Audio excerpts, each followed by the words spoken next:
Okay, so guys, in our last lesson we talked about understanding the logic behind HTML and a little view of how it works. In this video we're going to learn about HTML and HTML attributes.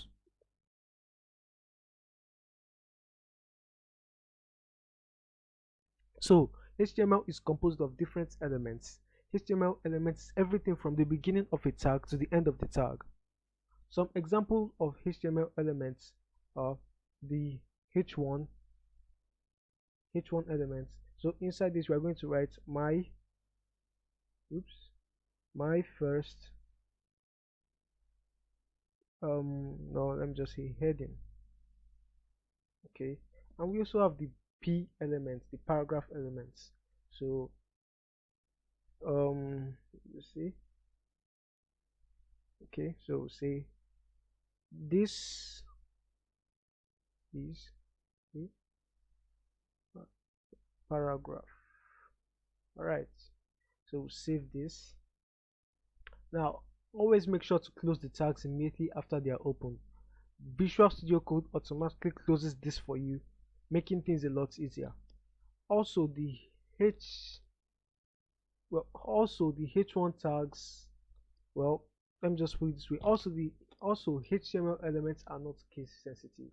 So doing something like this is also the same thing as doing this. Okay, doing this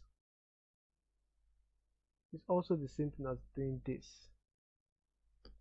All right, these are all the same thing, but it's always recommended to use lowercase letters rather than uppercase.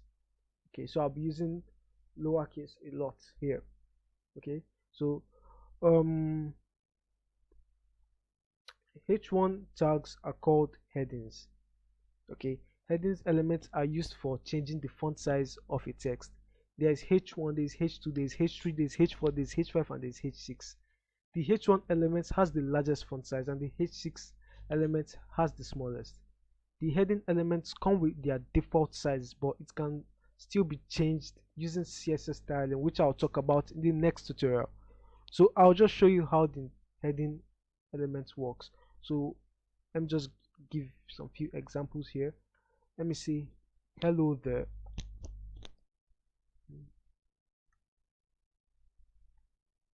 I'll copy this.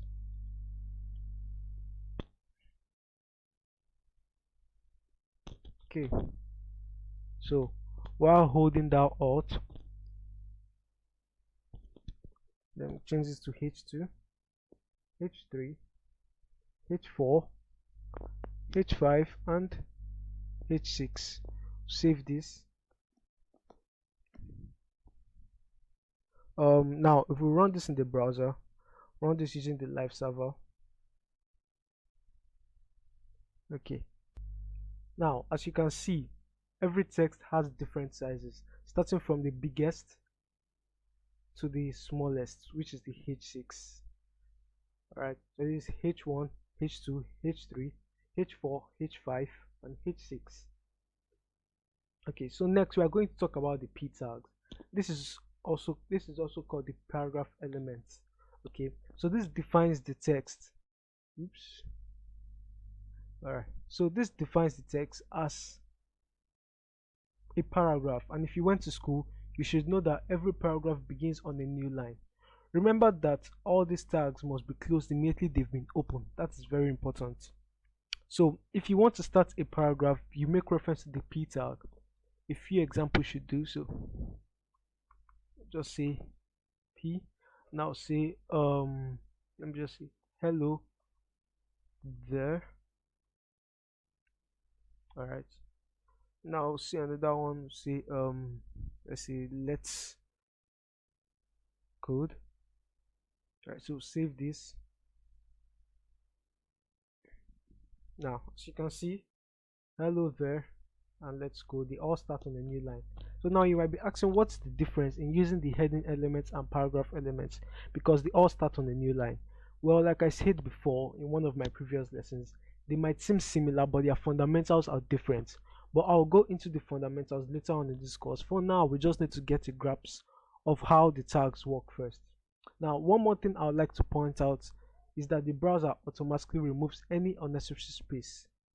Okay, so if I'm to put a space here, the browser isn't going to count this. So let me save this. And as you can see, even though I refresh, you don't see anything. Okay, it doesn't take effect. Okay, quickly, I also want to talk about the BR elements. Let me just show you that. Let me put this back. Okay, so all right, now this tag doesn't have a closing tag. Okay, it's called, tags that don't have closing tags are called empty tags. Okay, so now this BR element helps create a break in line. Suppose you want to start writing on a new line and don't want to use paragraph, you can use the BR element to put a break. Let me show you for better understanding. So if I'm to cut this out, cutting Ctrl X, okay, now I'm to paste this over here, save this, go to the browser, and as you can see, it's on a new line. All right, it goes on a new line automatically. So one more thing I would like to talk about here is also attributes. Okay, so all HTML elements have attributes. There are different types of attribute. There's href attribute, there's source attribute, there's width and height attribute, there's alt attribute, there's style attribute, and so many more.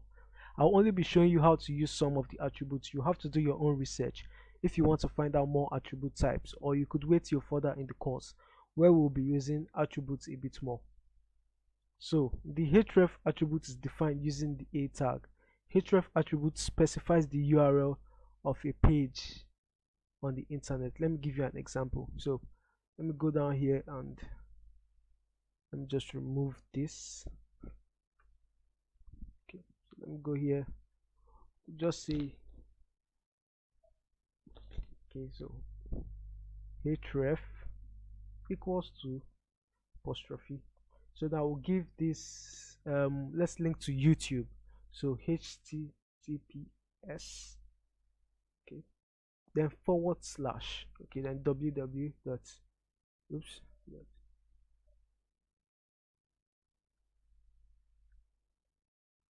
.com. So inside this we'll just say, hey YouTube, save this, and then come down here, and as you can see, hey YouTube.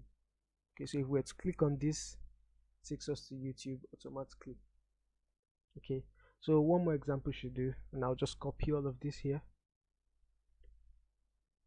Ctrl C, Ctrl V. Okay, so I'll link to YouTube now, sorry, Facebook.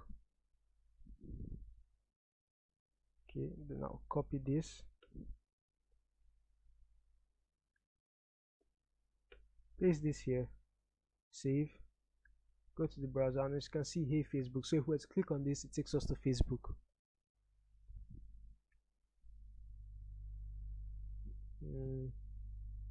It seems a bit slow, but you get the point. Okay, it's loading now. Okay, so go back. Now I don't want this and this to be on the same line, so guess what element you are going to use? You are going to use the BR element. So let me put this here, say BR. Okay, now if I have to save this, come here, where you can see it's on a different line. Okay, now one more thing, you can see the color of this is like purple. Okay, so what this does, what the browser is trying to tell you is that this is a link to an external web page or website. Okay, so I just need to point that out there. Once you see it's underlined like this and it's this color, that's what the browser is trying to tell you. But you can change this later on. I'll show you how to change it using CSS styling and so on. Okay, so I'll be showing you the source attributes along with the height and width attributes also before we call it a wrap. So the source attribute is used along with images. It tells the browser the file path of the image to be displayed. You can either link to an external website where the image is, this is called absolute URL, or you can link to an image which is directly on your system. I prefer downloading the image first than linking it to where the image is on the site. And this is because, let's assume their site is down for some reasons. This is equally going to affect your own site because the image you linked aren't going to show on your site. So let me use a simple image here, for example.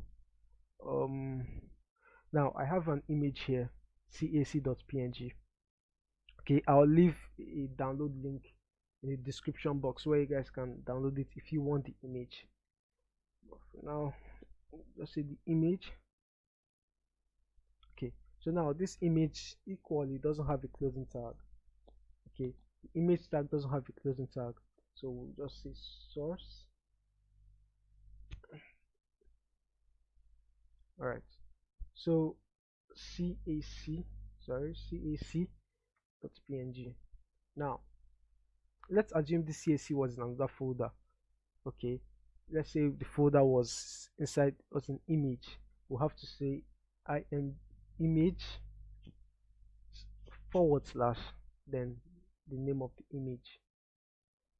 Okay, so now in Visual Studio Code you can create a folder, and this will take effect also inside your file explorer. Okay, so if I was to create a folder and then just say call this img, okay, and move this inside this img folder. Okay, now the folder that this is saved in is img. That's the name of the folder. Inside the folder, that's where we see the image we have.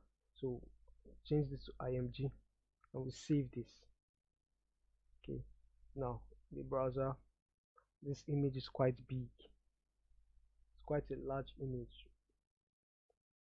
Okay, but this works. Now you can resize the image to your taste using the height and width attributes. Okay, so let me show you how to do this. First of all, the width and the height of the image takes the default image height and width which you downloaded it as. Okay, you can change the height and width using the height and width attributes. Now the height and width attributes default styling, it's in pixels. Okay, it's in pixels by default. Now let me show you for better understanding. We'll say height equals to then colon, then we'll say 200. Let's give this 200. Now by default this is 200 pixels, but you might see some people do 200 px like this. This is equally the same thing. This equally means 200 pixels. They are the exact same thing. Okay, now width, also give this width of 200. Now save this. All right, so as you can see it's a lot more smaller now. Okay, so this is how you can change this to fit your taste. You can mess around with this and see what you can come up with. There are other ways of doing this, but for now just hold on to this. Okay, so before we end this, let me give you a bonus lecture. So there's also the alt attributes, and basically what this does is it gives your image a name, and you see the name if one, you didn't link the image properly or the site wasn't loaded properly. So your assignment now is to find out how the alt attribute works with the image tag. Okay, so just do the image alt, sorry, then I'll give this a name. Let me say poker. Okay, now save this. Now if I was to go to the browser, you're not going to see anything. Okay, you're not going to see anything. So your assignment is to find out, to try and view this in your browser. Okay, I explain later on how you're going to see the name. Okay, so in the description below I'll leave a link to download to the codes, where I'll also be leaving the answers to these assignments I'm giving you. So I hope all of this have helped, and that rounds it up for this video. Please, if you enjoyed the video, please hit the like button and share it so that others can learn. It really helps me so much, guys. Hope I was able to help to some extent. See you on the next video. and bye guys.